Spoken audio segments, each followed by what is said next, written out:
Students, welcome to हमारी academy official and my name is Abhay Rawat. कैसे आप सब, कैसे चलिए आपकी प्रिपरेशन। जितने भी student UP triple S C assistant accountant के स्टूडेंट हैं या जितने भी स्टूडेंट ये हमारे से अकाउंटेंट के हैं, बिहार बिजली विभाग के हैं, किसी भी एग्ज़ाम की तैयारी अगर आप कर रहे हैं, कॉमर्स एग्ज़ाम की अगर आप तैयारी कर रहे हैं तो आप बहुत ही अच्छी जगह हैं। और अगर आप पहली बार चैनल पे आए तो चैनल को जल्दी से लाइक कर दीजिए, सब्सक्राइब कर लीजिए, क्योंकि इस पर कॉमर्स एग्ज़ाम की बेहतरीन तैयारी कराई जाती है एज ए स्पेशल कॉमर्स।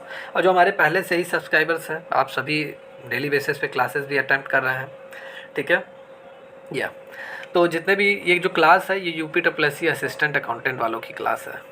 क्योंकि देखिए अभी आपका ये अप्रैल महीना चल रहा है, पूरा अप्रैल एग्ज़ाम नहीं होना है आपका, मई पूरा एग्ज़ाम नहीं होना है, जून पूरा आपका चला जाएगा, एग्ज़ाम नहीं होना है। तो आपके पास टाइम है, अच्छे से तैयारी करते रहिए, डेली बेसिस पे क्लास अपनी लेते रहिए, बहुत सारे डाउट आपके क्लियर होंगे कॉमर्स को लेकर। एंड जितने भी स्टूडेंट, देखिए कोर्स वगैरह मैं चला रहा हूँ, और जितने भी स्टूडेंट को अगर पढ़ना है, सीरियस होना है, नौकरी लेनी है, जॉब लेनी है, तो जल्दी से जल्दी आप लोग कोर्स ज्वाइन कर लीजिए। कोर्स की सारी क्लासेस डीप लेवल में थियरी, न्यूमेरिकल, एमसीक्यू पूरा डिटेल में क्लास कराई जा रही है, ठीक है। 15 फरवरी से आपकी क्लास स्टार्ट है, अभी नया बैच है, जल्दी से आप ज्वाइन कर लीजिए, ठीक है। जितने भी स्टूडेंट, और टेस्ट सीरीज़ आप सभी स्टूडेंट के लिए भी लॉन्च कर दिया गया है। 99 का ही टेस्ट सीरीज़ है, इसमें आपको 35 मॉक टेस्ट मिल रहा है। फुल्ली कॉमर्स मॉक टेस्ट है, एक मॉक टेस्ट में 65 क्वेश्चन है कॉमर्स के, जैसा आपका सिलेबस पैटर्न है एग्जाम का, वैसे आपको 35 मॉक टेस्ट मिल रहा है। इन सब के साथ साथ आपको ई बुक सेक्शन 8100 प्लस क्वेश्चन ई बुक आपको मिल रहा है, जो आपके एग्जाम के पॉइंट ऑफ व्यू से काफ़ी इंपॉर्टेंट है। तो जाइए कोर्स भी ज्वाइन कीजिए, टेस्ट सीरीज भी ज्वाइन कीजिए, अच्छे से तैयारी कीजिए। स्टार्ट करते हैं। आज की क्लास में मैं आपसे डिस्कस करूंगा पीपीएफ आपका क्या होता है, ठीक है। पीपीएफ आपका क्या होता है, पब्लिक प्रोविडेंट फंड आपका क्या होता है। ये आपके लिए इम्पॉर्टेंट है, इनकम टैक्स का एक इम्पॉर्टेंट टॉपिक है, क्योंकि अगर आप सेक्शन 80C अगर आप पढ़ेंगे तो उसमें आपको पीपीएफ के बारे में पढ़ना पड़ेगा।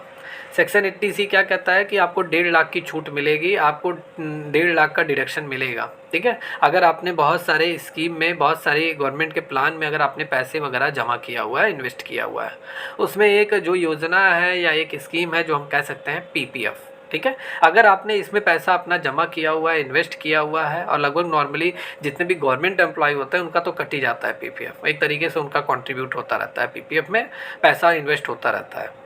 और भी बहुत सारे जो प्राइवेट एम्प्लॉय होते हैं, अगर वो कंपनी से कनेक्टेड हैं तो उनका भी कंपनी की तरफ से पीपीएफ काट लिया जाता है। उनको पूछा जाता है, एक बार पूछा जाता है गवर्नमेंट एम्प्लॉय से भी और प्राइवेट एम्प्लॉय से भी कि आप पीपीएफ में पैसा कंट्रीब्यूट करना चाहते हैं, तो आपसे टिक लगाने के लिए फॉर्म पूछा जाता है, तो आप यस, ऑटोमेटिक वो होता भी है, आपका पीपीएफ में पैसा कंट्रीब्यूट होता है।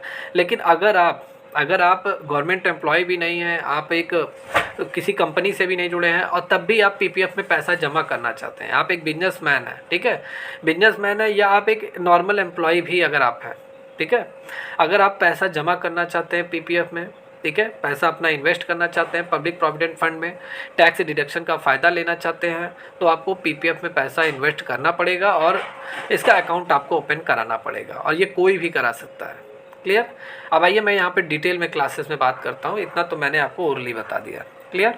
यहाँ पे डिटेल में मैं बात करूँगा, तो सबसे पहले यहाँ पे बात करते हैं पीपीएफ का फुल फॉर्म क्या होता है। बहुत बार एग्जाम में पूछा जाता है, नॉर्मली 1 नंबर का क्वेश्चन है। तो पीपीएफ का फुल फॉर्म होता है public provident fund, public provident fund, ठीक है। पब्लिक मतलब जनता, ठीक है, प्रोविडेंट मतलब पब्लिक द्वारा जो दी गई फंड है, वही आपका होता है पीपीएफ, ठीक है। पब्लिक प्रोविडेंट फंड, ये पीपीएफ का फुल फॉर्म होता है। अब पीपीएफ होता क्या है, बहुत ही अच्छी तरीके से मैंने नोट्स प्रिपेयर किया आप सभी स्टूडेंट के लिए। लिंक में मैं ये नोट्स अपडेट कर दूंगा, आप लोग वहाँ से डाउनलोड कर लीजिएगा। क्लियर। और जितने भी स्टूडेंट, अगर लिंक में मैं वैसे अपडेट कर दूंगा, आप सभी के लिए मैंने टेलीग्राम एक चैनल बनाया हुआ है, लिंक में मैं टेलीग्राम चैनल का लिंक दे दूंगा, ठीक है। हमारी अकेडमी ऑफिशियल का जो टेलीग्राम चैनल है, उसका लिंक मैं इसी मतलब क्या कहते हैं, इसी क्लास के लिंक में मैं वहाँ पर पेस्ट कर दूँगा उसकी लिंक। क्लियर। आप सभी वहाँ से टेलीग्राम चैनल को ज्वाइन कर लीजिए। क्लियर या तो नोट्स यहाँ पे आपको मिल जाएगा टेलीग्राम चैनल पर। पीपीएफ की मैं बात करूँ तो पब्लिक प्रोविडेंट फंड, ये आपका क्या है, ये एक तरीके का आपका स्कीम है, एक स्कीम है जो लंबी अवधि में आपको शानदार रिटर्न देने वाली योजना है। लंबे समय तक अगर आप अपना पैसा इन्वेस्ट करते हैं इसमें, तो आपको एक अच्छा रिटर्न आपको मिलेगा पीपीएफ के थ्रू। और स्कीम में आप निवेश करके टैक्स छूट के साथ ही आप कंपाउंडिंग ब्याज दर का भी लाभ ले सकते हैं। मतलब आपको 80C के थ्रू आपको टैक्स कटौती का तो लाभ मिलेगा, टैक्स डिडक्शन का लाभ आपको मिलेगा। उन सब के साथ साथ आप कंपाउंडिंग ब्याज दर का भी लाभ ले सकते हैं। कंपाउंडिंग ब्याज दर क्या है? आपने क्लास 10th में पढ़ा होगा, simple interest, compound interest. Simple interest, जो इंटरेस्ट आपका हर साल वही रहता है, बदलता नहीं है। रेट अगर 10% है, 10% के रेट से 1000 ब्याज अगर मिल रहा है आपको, तो 10% आपको मिलता रहेगा, 1,000 रहता रहेगा। कंपाउंडिंग क्या होता है? आपको ब्याज पे ब्याज मिलता है। या अगर आपने बैंक से अगर लोन लिया है तो आप कंपाउंड पे, अगर आपने मुनीम से अगर मान लेते हैं, अगर आपने या किसी से भी आपने कंपाउंड इंटरेस्ट पे अगर आपने लोन लिया हुआ है तो आपको ब्याज पे ब्याज देना पड़ता है। ठीक है, ऐसे अगर आप पैसा इन्वेस्ट करते हैं पीपीएफ में तो आपको ब्याज के ऊपर ब्याज मिलेगा। समझ में आया? तो इसे हम कहते हैं कंपाउंडिंग ब्याज दर। तो ये भी आपको मिलेगा। तो सबसे पहले ये एक लंबी अवधि में शानदार रिटर्न देने वाली योजना है। सेकंड है, अगर आप इसमें इन्वेस्ट करते हैं तो 80C के थ्रू आपको डिडक्शन का फ़ायदा मिलेगा, टैक्स छूट की, आप टैक्स डिडक्शन का फ़ायदा आपको मिलेगा, और कंपाउंडिंग इंटरेस्ट का भी आप फ़ायदा उठा सकते हैं। क्लियर? इस स्कीम में अगर आप इन्वेस्ट करते हैं तो आप अपने बच्चों की पढ़ाई, शादी, रिटायरमेंट के खर्च आज इन सभी के टेंशन से आप मुक्त हो सकते हैं। ठीक है, क्योंकि लंबी अवधि तक, आज से नहीं, देखिए कोई भी पीपीएफ अकाउंट ओपन होता है तो 15 साल तक आप उस अकाउंट को एक्टिव कर सकते हैं। 15 साल के लिए वो अकाउंट ओपन होता है, कोई भी पीपीएफ अकाउंट हो, 15 साल के लिए। 15 साल तक आप अपना पैसा इन्वेस्ट कर सकते हैं, और 1.5 लाख तक मैक्सिमम आप पर ईयर 1.5 लाख रुपए आप उसमें इन्वेस्ट कर सकते हैं, मतलब जमा कर सकते हैं। क्लियर? और मिनिमम 500 रुपये आप उसमें जमा कर सकते हैं। 500 से नीचे आप वो जमा नहीं होगा। ठीक है, 500 मिनिमम है, और मैक्सिमम 1.5 लाख रुपए पर महीने या पर महीने आप जमा कर सकते हैं। क्लियर? या तो ये है आपका। और यहाँ पे अगर मैं बात करूँ तो ये लंबी अवधि में शानदार रिटर्न देने वाली योजना है। तो इसमें अगर आप इन्वेस्ट करते हैं तो बच्चों की पढ़ाई, शादी, रिटायरमेंट का खर्च, इन सभी से आपको टेंशन मुक्त आप हो जाएंगे। क्लियर? और पीपीएफ की स्कीम की जो टाइम पीरियड होता है, ड्यूरेशन होता है, वो 15 साल की ये स्कीम होती है। 15 साल के लिए आपका ये अकाउंट ओपन होता है।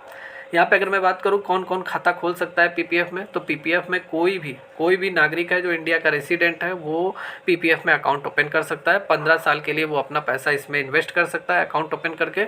और अगर वो चाहता है कि 5 साल के, अगर मुझे और भी 5 साल, 15 साल जैसे पूरा हो गया, अब वो सोच रहा है 5 साल के लिए मैं और भी इसको रिन्यूअल करा दूँ, 5 साल के लिए मैं और बढ़वा दूँ, तो वो 5 साल के लिए आगे बढ़ा सकता है, मतलब अकाउंट को पूरी तरीके से एक्टिव करवा सकता है। ठीक है, अगर यहाँ पे मैं बात करूँ तो इस खाते को कोई भी नागरिक खोल सकता है, कोई भी इंडिया का कोई भी रेसिडेंट है वो इस अकाउंट को ओपन कर सकता है। वो भारतीय निवासी है तो वो पीपीएफ अकाउंट को ओपन कर सकता है।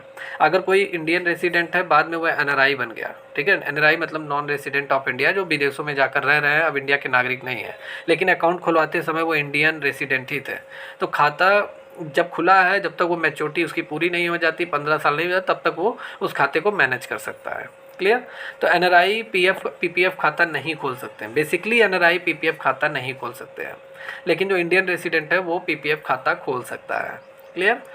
एक निवासी अगर जो भारतीय खाता खोलने के बाद वो एनआरआई बन गया तो मैच्योरिटी तक वो खाते को मैनेज कर सकता है, जारी कर सकता है। आप अपने बच्चों के नाम पे भी, बच्चों के नाम से भी आप पीपीएफ में अकाउंट ओपन करा सकते हैं। ठीक है, लेकिन जो अकाउंट मैनेज जो करेंगे वो आप ही लोग मैनेज करेंगे, मतलब जो माता पिता है, गार्जियंस है, वो अपने नाबालिग बच्चों के लिए भी पीपीएफ अकाउंट खोल सकते हैं। ठीक है, ये बहुत बार एग्जाम में पूछा गया है। जॉइंट अकाउंट और कई अकाउंट खोलने की अनुमति नहीं होती है पीपीएफ में। अगर आपका, मान लेते हैं पोस्ट ऑफिस में आपने पीपीएफ अकाउंट ओपन कराया, अब आप एसबीआई में जा रहे हैं पीपीएफ अकाउंट ओपन कराने, तो आपका नहीं अकाउंट ओपन होगा, क्योंकि एक व्यक्ति का सिर्फ एक ही पीपीएफ अकाउंट होता है। ठीक है, एक से ज़्यादा नहीं होता है, ये इंपॉर्टेंट है, ये भी पूछा गया है। तो इस खाते को आप बैंक या पोस्ट ऑफिस में खुलवा सकते हैं। PPF account, public provident fund account, आप किसी भी बैंक में या किसी भी पोस्ट ऑफिस में जाकर आप इस अकाउंट को ओपन करा सकते हैं। और इस योजना के तहत बच्चों के नाम पर भी पीपीएफ खाता खुलवाया जा सकता है, मगर देख रेख कौन करेगा? उनके माता पिता करेंगे। क्लियर? उनके अकाउंट को मैनेज कौन करेगा? उनके पेरेंट्स करेंगे। पूरे कैसे मिलेगा पूरे ब्याज का लाभ? इसको भी ज़रा ध्यान से देखिए। जैसे पीपीएफ खाते में आप एक साल में 500 रुपये से लेकर 1.5 लाख रुपए तक आप इन्वेस्ट कर सकते हैं।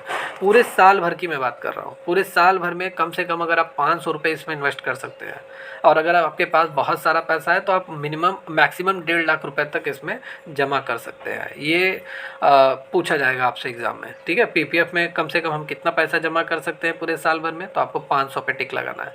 मैक्सिमम कितना? 1.5 लाख रुपये तक आप पीपीएफ अकाउंट में पैसा जमा कर सकते हैं। क्लियर। और इस योजना के लिए जो ब्याज दर कौन तय करता है? सबसे पहले ये पीपीएफ अकाउंट जो आप ओपन कराते हैं इसे मैनेज कौन करता है? तो ये गवर्नमेंट ऑफ इंडिया की तरफ से ये मैनेज कराया जाता है, ठीक है।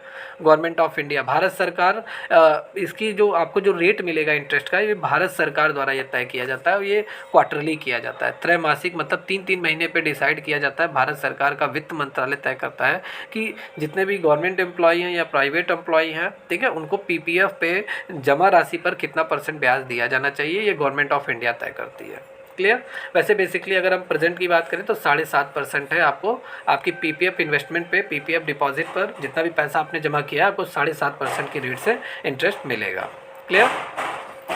केवल एक खाता खोलने की परमिशन है, ये भी इंपॉर्टेंट है, इंपॉर्टेंट क्वेश्चन है, बहुत बार पूछा गया एग्जाम में।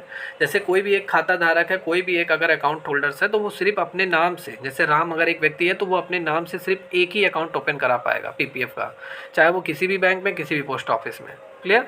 और एक से ज़्यादा अगर वो ओपन कराना चाहता है तो नहीं होगा, क्योंकि आधार कार्ड, पैन कार्ड सारी चीज़ें लिंक होती हैं, दोबारा नहीं ओपन हो पाएगा, ठीक है। एग्जाम में पूछा गया है, किसी दूसरी जगह वो खाते को नहीं खोल सकता, तो ये इंपॉर्टेंट है। नॉमिनेशन की प्रक्रिया, नॉमिनेशन की प्रक्रिया भी आपसे एग्जाम में पूछ सकता है, इसको भी ज़रा ध्यान दीजिए, ठीक है। नियमों के मुताबिक अगर हम बात करें तो जितने भी अकाउंट होल्डर्स होते हैं उन्हें नॉमिनेशन की प्रक्रिया को पूरा करना पड़ता है, नॉमिनेशन के प्रोसेस को फॉलो करना पड़ता है। जैसे ये हो कि मान लेते हैं अगर अकाउंट होल्डर्स की डेथ हो जाती है, ठीक है, तो उसका जितना भी पैसा उसने जमा किया हुआ है पीपीएफ में, उसकी जो जमा राशि पे जो डिपॉजिट अमाउंट है उस पर क्लेम कौन करेगा, ठीक है। इसीलिए नॉमिनेशन की प्रक्रिया को पूरा करना पड़ता है और आपसे नॉमिनी के बारे में आपसे पूछा जाता है। क्लियर। तो नॉमिनेशन के लिए आपको फॉर्म ए, और नॉमिनेशन की प्रक्रिया, अकाउंट खोलने के लिए आपको फॉर्म ए दिया जाता है सभी बैंक से, और नॉमिनेशन की प्रक्रिया को पूरा करने के लिए फॉर्म ई आपको भरना होता है। क्लियर। जैसे खाता धारक की अगर मान लेते हैं डेथ भी हो जाती है तो जमा राशि को कम करने में किसी को दिक्कत नहीं होगी, ठीक है। जमा राशि को क्लेम करने के लिए, मतलब क्लेम, जब आपने नॉमिनेशन को पूरा किया है, आपने अपने नॉमिनेशन में अपने लड़के को नाम आपने डाला हुआ है, तो आपका लड़का आपकी पूरी राशि पे क्लेम कर सकता है। क्लियर। या प्री मैच्योर खाता बंद करने के नियम, ये भी ज़रा ध्यान है। जैसे मान लेते हैं कि प्री मैच्योर मतलब अभी आपका मैच्योरिटी पूरा नहीं हुआ, 15 साल के लिए आपने अकाउंट ओपन करा, अभी 15 साल पूरा नहीं हुआ, 15 साल पे ही मैच्योरिटी आपकी पूरी होगी, तभी आपको पूरा मूलधन के साथ इंटरेस्ट आपको मिलेगा। लेकिन उससे पहले अगर मान लेते हैं आप बीमार हो गए, या आपके माता पिता आपके बीमार हो गए, या आपका बच्चा बीमार हो गया, या ये भी अगर छोड़ दीजिए, अगर आप मान लेते हैं अर्जेंट आपको पैसे की ज़रूरत है, आप ज़मीन ले लिए हैं, घर लेना चाहते हैं, आपको अर्जेंट पैसे की ज़रूरत है, तो आप पीपीएफ अकाउंट बंद कराना चाहते हैं, ठीक है। तो बंद कराने के लिए आपको क्या करना पड़ेगा? सबसे पहले 5 साल इसमें पूरी तरीके से मैंडेटरी है कि पीपीएफ अकाउंट 5 साल तक चलना ही चलना चाहिए, कम से कम 5 साल तक तो पीपीएफ अकाउंट आपका मैनेज होना ही चाहिए, 5 साल तक एक्टिव रहना ही चाहिए, ये कंपलसरी है। 5 साल से पहले आप पीपीएफ अकाउंट को ओपन नहीं करा सकते, ठीक है। और अगर मान लेते हैं कोई इमरजेंसी, अगर आपको पैसा वगैरह चाहिए, जितना डिपॉजिट आपने कराया है, तो आपको मेडिकल सर्टिफिकेट वगैरह दिखाना पड़ेगा, बिल वगैरह दिखाना पड़ेगा, फिर उसके बाद आप अपने सारे पैसे को निकाल सकते हैं। क्लियर, जितना आपने जमा किया हुआ है। क्लियर। यहाँ पे टैक्स बेनिफिट की अगर हम बात करें तो देखिए, आपको मैंने 80C पढ़ाया था, इससे पहले वाली क्लास में मैंने बताया था कि 80C के थ्रू आपको 1.5 लाख का डिडक्शन मिलेगा।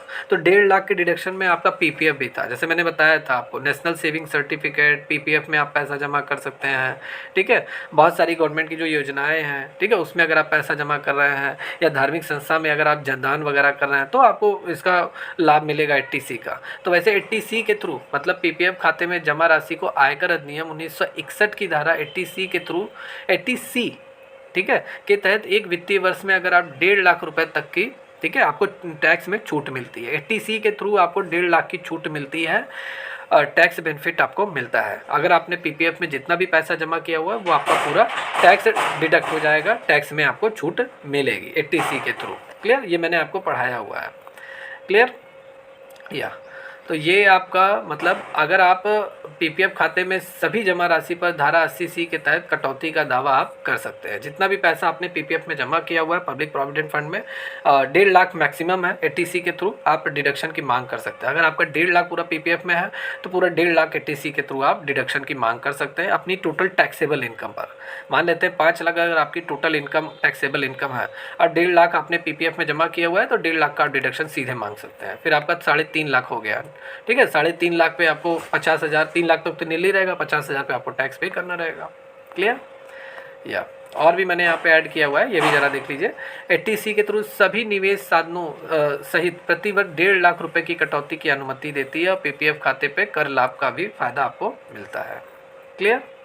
या तो आज की क्लास में इतना ही, ये पीपीएफ के बारे में था। आई होप आपको पीपीएफ समझ में आया होगा। पब्लिक प्रोविडेंट फंड होता क्या है, टैक्स बेनिफिट इसे हमें कैसे मिलता है, कौन लोग पीपीएफ अकाउंट ओपन करा सकते हैं, कौन लोग ओपन नहीं करा सकते हैं, ठीक है, इसका बेनिफिट किसे मिलता है, और अकाउंट कितने अकाउंट हम ओपन करा सकते हैं, ये सारी चीज़ें, और टाइम पीरियड क्या होता है पीपीएफ का, कितने साल के लिए हम अकाउंट ओपन करा सकते हैं, ये सारी चीज़ें मैंने आज की क्लास में कवर कर लिया। ठीक है, आज की क्लास में मैंने ये सारी चीज़ें आपसे डिस्कस की पीपीएफ के बारे में, और ये पूरा कंप्लीट है, आपको इसके एक्स्ट्रा आपको नहीं पढ़ना है पीपीएफ को लेकर। कैसी लगी क्लास आपको कमेंट करके ज़रूर बताइए। अगर समझ में आया हो आज की क्लास, लेक्चर समझ में आया हो, तो चैनल को लाइक एंड सब्सक्राइब करना ना भूलिए। अगर आप कॉमर्स एग्जाम की तैयारी करना चाहते हैं तो हमारी एकेडमी ऑफिशियल ऐप डाउनलोड कीजिए। ऐप को गूगल प्ले स्टोर से आपको मिल जाएगा, जिस नाम से एजुकेशनल चैनल है उसी नाम से आपको एप्लीकेशन भी मिलेगा। रजिस्टर लॉगिन करके आप वहाँ से जिस एग्ज़ाम की तैयारी कर रहे हैं उस बैच को जाइए, ज्वाइन कर लीजिए। सारी क्लासेज आपको मिलेंगी कॉमर्स की। ओके, या तो मिलते हैं कल की क्लास में, तब तक के लिए टेक केयर एंड गुड।